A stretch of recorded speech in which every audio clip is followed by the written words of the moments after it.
El doloroso prólogo.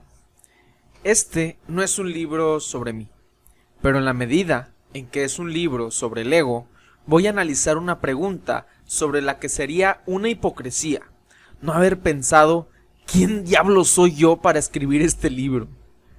Mi historia no es particularmente importante, pero quiero contarla rápidamente antes de empezar el libro, con el fin de ofrecer un poco de contexto, porque he sufrido la influencia del ego en cada una de las etapas de mi corta vida. Aspiraciones, éxito, fracaso, una y otra vez. Cuando tenía 19 años, al sentir que tenía frente a mí oportunidades realmente asombrosas que cambiarían mi vida, abandoné la universidad. Varios mentores se disputaban mi atención y me trataban como su protegido. Como creían que yo estaba destinado a tener éxito, me llamaban el chico. El éxito llegó rápidamente. Después de convertirme en el ejecutivo más joven de una agencia de talentos de Beverly Hills, contribuí a firmar contratos con muchas bandas de rock sensacionales. Asesoré a escritores de libros que vendieron millones de ejemplares e inventaron su propio género literario. Por la época en que cumplí 21 años, entré a trabajar como estratega de American Apparel, una de las marcas de ropa más cotizadas del mundo. Pronto me nombraron director de mercadeo.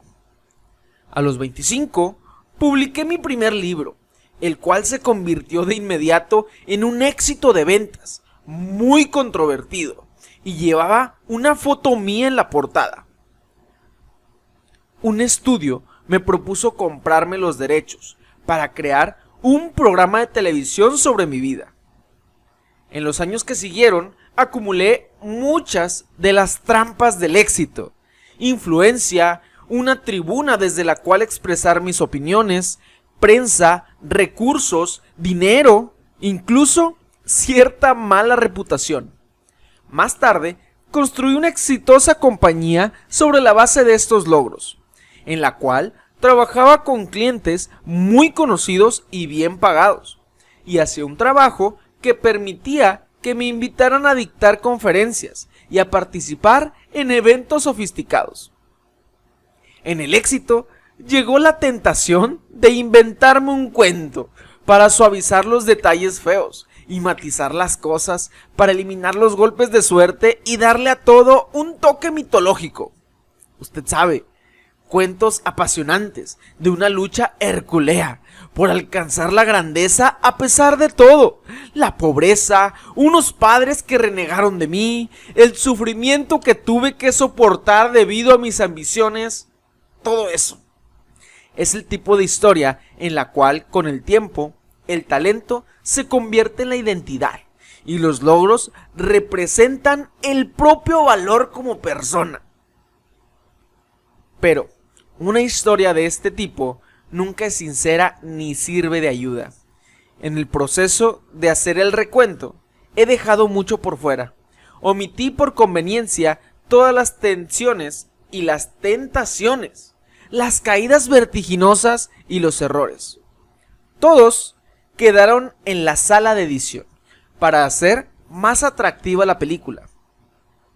Son los momentos que preferiría no mencionar. El destripamiento público por parte de alguien que yo admiraba y que me afectó tanto en su momento que terminé en una sala de urgencias. El día que perdí la paciencia, entré a la oficina de mi jefe y le dije que ya no aguantaba más y que regresaba a la universidad. Lo que de verdad hice, la sensación tan efímera de ser un escritor de bestsellers y lo poco que duró, una semana. La firma de libros en la que una persona me puso en ridículo y la compañía que fundé y que se quebró y que tuve que reconstruir 2 veces. Esos son solo algunos de los momentos de los que prescindí.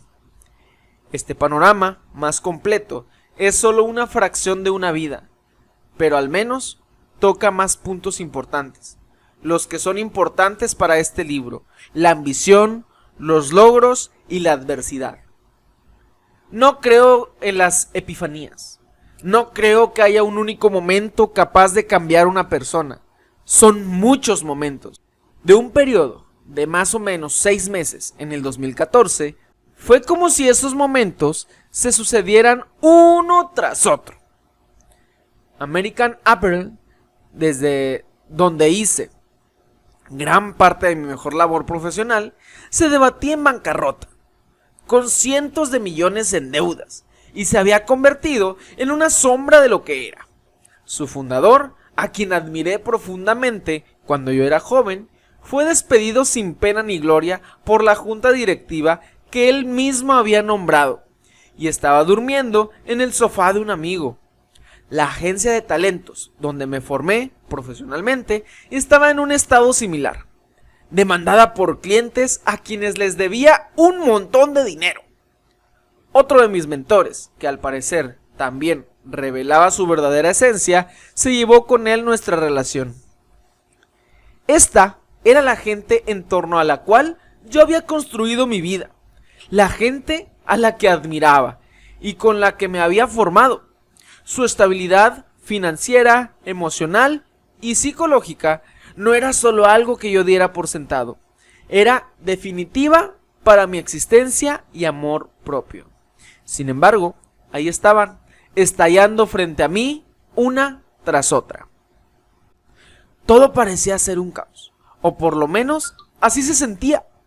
Pasar de querer ser como alguien durante toda tu vida a darte cuenta de que nunca quisieras ser como él, es un golpe para el que uno no se puede preparar.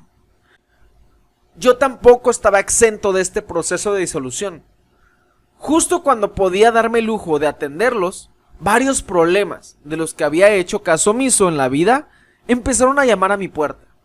A pesar de mis éxitos, me encontré de regreso en la ciudad en la que empecé, estresado y sobrecargado de trabajo, luego de haber entregado gran parte de la libertad que tanto me había costado conseguir, solo porque no era capaz de decirle no al dinero y a la emoción de una buena crisis. Me sentía tan herido que la más mínima molestia despertaba en mí una rabia ahogada e inconsolable. El trabajo, que siempre me había resultado tan fácil, se volvió un esfuerzo gigante. La fe en mí mismo y en los demás se desplomó. También mi calidad de vida. Recuerdo haber llegado a mi casa después de semanas de viaje y tener un intenso ataque de pánico porque el wifi no estaba funcionando. Si no envío estos correos, uno piensa que está haciendo lo que se supone que debe hacer. La sociedad no recompensa por eso. Luego ve como su futura esposa se marcha porque uno ya no es como la persona que acostumbraba a ser. ¿Cómo pudo pasar algo así? ¿Puede uno pasar de sentirse un día como si estuviera sobre los hombros de un gigante y al siguiente como si escapara de las esquirlas de una explosión y tratara de recoger los pedazos entre las ruinas? Un beneficio, sin embargo, fue que eso me forzó a aceptar el hecho de que era un adicto al trabajo.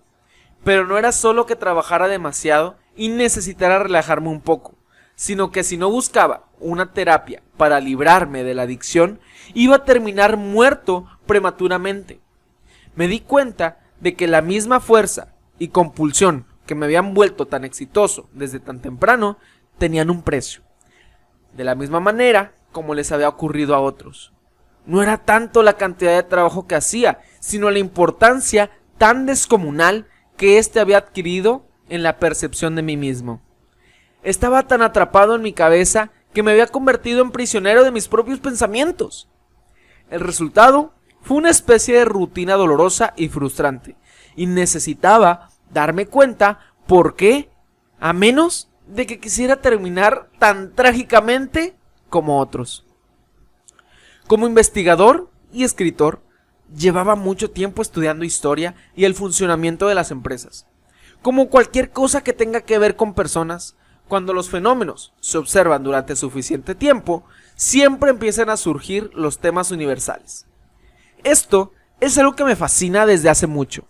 El rasgo más representativo entre todos estos temas era el ego.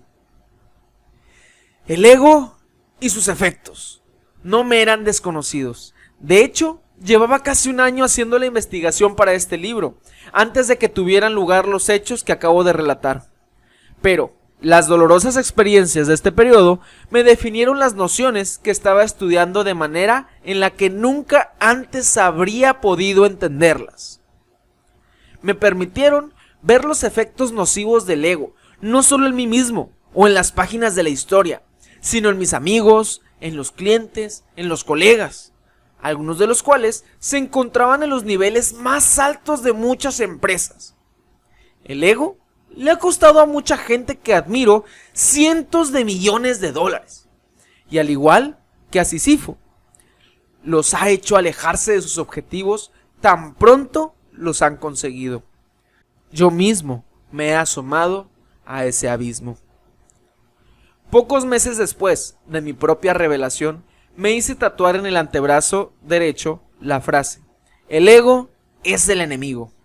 No sé de dónde salieron esas palabras, probablemente de un libro que leí hace mucho tiempo, pero lo cierto es que de inmediato se convirtieron en una fuente de gran consuelo y orientación.